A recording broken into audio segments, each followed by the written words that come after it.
तो अशोक लेलैंड में ये बहुत बड़ी रुकावट है, जिसकी वजह से अशोक लेलैंड में हमको कुछ प्लान नहीं करना चाहिए।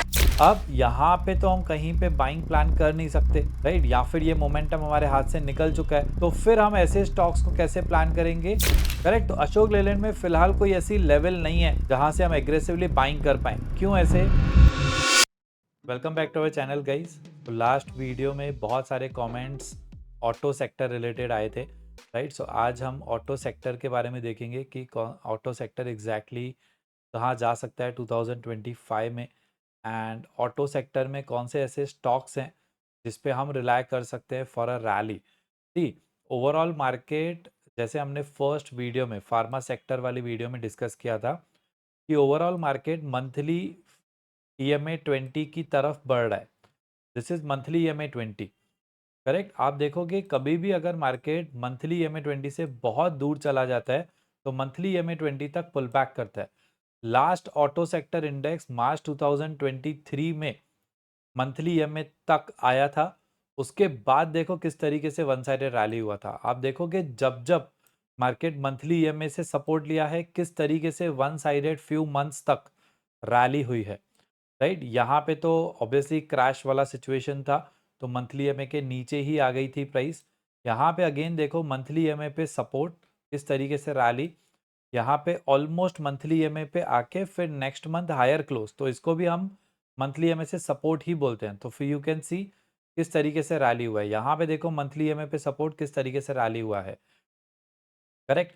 आप ये 2008 का क्रैश था, इसके पहले देखो यहाँ मंथली EMA के आसपास सपोर्ट किस तरीके से रैली हुआ है, यहाँ पे किस तरीके से रैली हुआ है, करेक्ट। सो जब जब प्राइस मंथली EMA तक पुल बैक करती है, एंड एवरी 2 इयर्स के रेंज में मंथली EMA तक प्राइस पुल बैक करती ही है, ओके। इसके पीछे का लॉजिक ये है कि ये इंस्टीट्यूशंस के लिए बेस्ट एवरेज प्राइस है।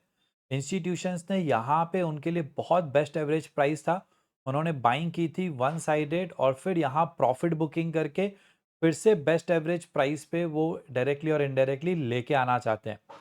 आप बोलोगे सर बहुत सारे फॉरेन इंस्टीट्यूशन इन्वेस्टर्स सेल कर रहे हैं and all.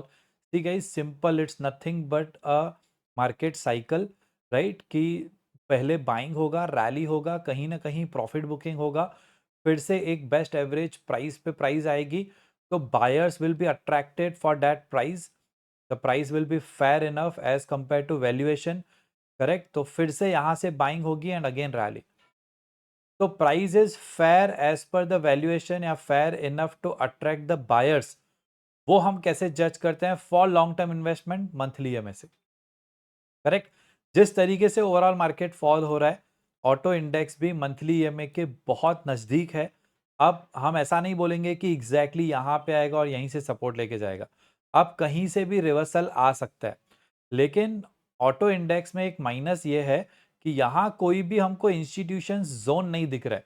Ideally monthly EMA के near by institution demand zone दिखता है, तो फिर हम वहां से एग्रेसिवली बाइंग प्लान कर सकते हैं। तो इंडेक्स में नहीं दिख रहा है, दैट डजेंट मीन कि हम ऑटो सेक्टर में इन्वेस्ट नहीं कर सकते या फिर उसमें ट्रेड नहीं कर सकते। हम बिल्कुल करेंगे, लेकिन हम स्टॉक स्पेसिफिक हो जाएंगे कि ऐसे स्टॉक्स जो मंथली EMA के नियर बाय कोई स्ट्रॉन्ग डिमांड जोन पे आने वाले हों, वहां पे हम बाइंग करेंगे। जो भी स्टॉक्स मंथली EMA से बहुत नीचे होंगे, वो बहुत ज़्यादा चीपर चल रहे हैं, थोड़े से रिस्की भी, करेक्ट, उनमें हम लॉन्ग टर्म इन्वेस्टमेंट कर सकते हैं। एंड जो बहुत ज़्यादा ऊपर होंगे उसमें हमारा क्या अप्रोच होगा वो देखते हैं।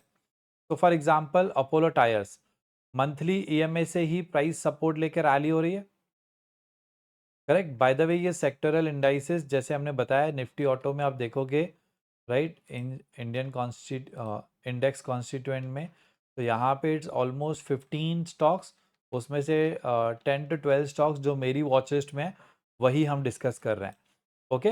नाउ अपोलो टायर्स अगर हम देखेंगे मंथली EMA से ही सपोर्ट लेकर रैली हो रहा है।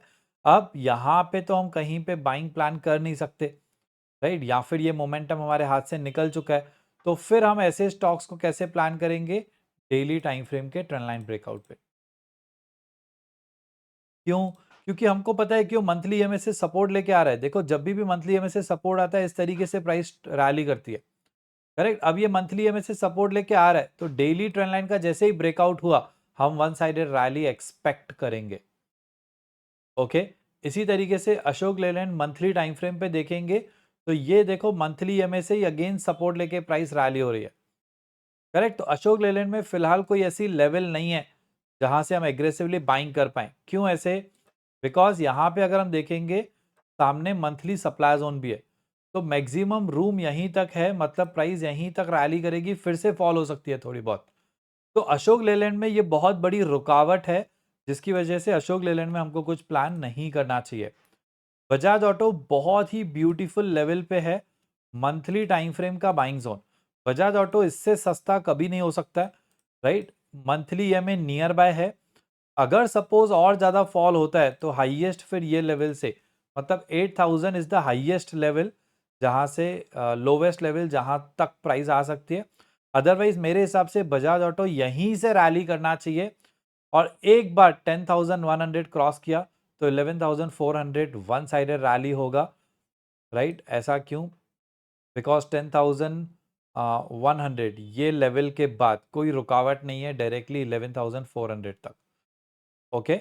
सो एनीवेज बजाज ऑटो भी यहीं से रिवर्स कर सकता है, बिकॉज मंथली डिमांड जोन है and monthly EMA nearby है।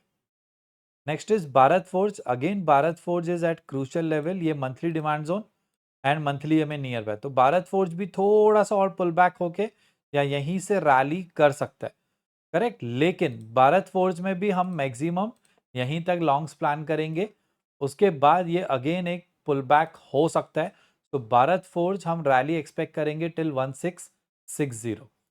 ईशर मोटर्स देखेंगे तो काफी ज्यादा स्ट्रॉन्ग। जो स्टॉक्स अगर इंडेक्स एंड बाकी सारे stocks of same sector monthly EMA तक आ रहे हैं, लेकिन एक पर्टिकुलर स्टॉक नहीं आ रहा है, इट मींस वो बहुत ज्यादा स्ट्रॉन्ग है। अब बहुत ज्यादा स्ट्रॉन्ग है तो हम कहां से कैच करेंगे ऐसे मूव्स को? सिंपल है, ये जो है कंप्लीट रेंज बाउंड। आप देखोगे बाकी सारे स्टॉक्स में प्राइस करेक्शन हुआ है, मंथली ईएमए तक प्राइस आई है, मंथली ईएमए तक प्राइस आई है, राइट। मंथली ईएमए तक प्राइस आई है, इसको हम बोलते हैं प्राइस करेक्शन। ईशर मोटर्स में टाइम करेक्शन हो रहा है। टाइम करेक्शन मतलब प्राइस यहीं पे हॉल्ट कर रही है और मंथली ईएमए धीरे धीरे नजदीक आ रहा है, करेक्ट। तो जब भी टाइम करेक्शन होता है तो फिर हम कैसे प्लान करते हैं? सिंपल है, ये जो रेंज है अभी ये तो है लाइफ टाइम हाई, हम ऐसा नहीं बोलेंगे life time high cross. Suppose ये लाइफ टाइम हाई नहीं होता, पहले इसके पहले लाइफ टाइम हाई ये होता, तो भी हम ये वाली रेंज के ब्रेकआउट पे प्लान करते लॉन्ग्स, करेक्ट। तो ये तो लाइफ टाइम हाई है तो वो तो ज्यादा बेटर है। लाइफ टाइम हाई में प्लस पॉइंट इज सामने कोई रुकावट नहीं है, सामने कोई इंस्टीट्यूशन का सप्लाई जोन नहीं है, करेक्ट। तो ईशर मोटर्स 5100 क्रॉस होने के बाद हम एक्सपेक्ट करेंगे रैली कहां तक? ये जो 5100 से लेके ये लोवेस्ट पॉइंट क्या रेंज है? लेट सपोज 45 से 5100 600 पॉइंट्स का रेंज है, तो 600 पॉइंट्स यहां से रैली, मतलब 5700 तक हम एक्सपेक्ट करेंगे। ईशर मोटर्स आराम से वन साइडेड रैली हो सकता है अगर 5100 क्रॉस करेगा तो, right. Exide industries again monthly पे देखेंगे तो मंथली हमें के नियर बाय आने वाला है, लेकिन इसमें भी हम ज्यादा इंटरेस्टेड नहीं होंगे। Reason is monthly demand zone बहुत नीचे है, राइट। अब मंथली हमें यहाँ, मंथली डिमांड जोन यहाँ, तो हमको ये क्लियर पिक्चर नहीं आ रही है कि एग्जैक्टली कहाँ से रिवर्सल हो सकता है। तो ऐसी सिचुएशंस में हमारा अप्रोच होता है, हम वेट करते हैं कि रिवर्सल हो जाए या फिर कोई अच्छी ट्रेंड लाइन का ब्रेकआउट हो जाए। अब यहाँ पे कोई इतना ब्यूटीफुल सा ट्रेंड लाइन तो नहीं है, लेकिन अगर यहाँ पे मंथली एमए के नियर बाय कोई न्यू वीकली जोन बनता है, weekly demand zone, weekly demand zone बनता है तो ये प्रूव हो जाता है कि इंस्टीट्यूशन ने बाय करना स्टार्ट किया है। फिर उसके बाद वो वीकली डिमांड जोन पे प्राइस आती है तो अगेन हम रैली एक्सपेक्ट करते हैं, ठीक है। सो एक्साइड इंडस्ट्रीज में वी हैव टू वेट कि इसके near by monthly weekly demand zone बने या फिर प्राइस 325 के आसपास आ जाए फिर बाइंग। हीरो मोटो को बहुत ही ब्यूटीफुल लेवल पे मंथली ईएमए पे ही है, जस्ट उसके नीचे, और यहाँ पे मंथली डिमांड जोन है, करेक्ट। तो थोड़ा सा और नीचे आके 4000 के आसपास हम एक्सपेक्ट करेंगे रैली स्टार्ट होगा। 4700 first target and final target 5400, okay. इसी तरीके से एमएनएम सेम प्राइस करेक्शन है, टाइम करेक्शन नहीं है, ओके। तो हम एक्सपेक्ट करेंगे कि ये जो लाइफ टाइम हाई क्रॉस करेगा 3200 क्रॉस करेगा तो कितना रैली करेगा? 3200 से 2600 का डिफरेंस है 600 पॉइंट्स, तो 3200 से 600 मतलब 3800 तक एमएनएम भी आराम से आ सकता है। Maruti, Maruti exactly monthly EMA पे, एंड ये है ब्यूटीफुल सा मंथली डिमांड जोन। तो मारुति यहीं से रैली करेगा।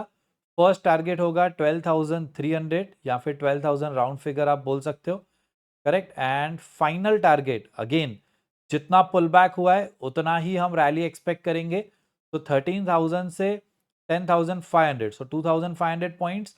तो 13,000 प्लस 2,500 बिकम्स 15,500। तो राउंड अप 15,000 तक हम एक्सपेक्ट करेंगे। So first target 12,000, final target 15,000 तक मारुति कैन कम, मतलब 50% का रैली पॉसिबल है।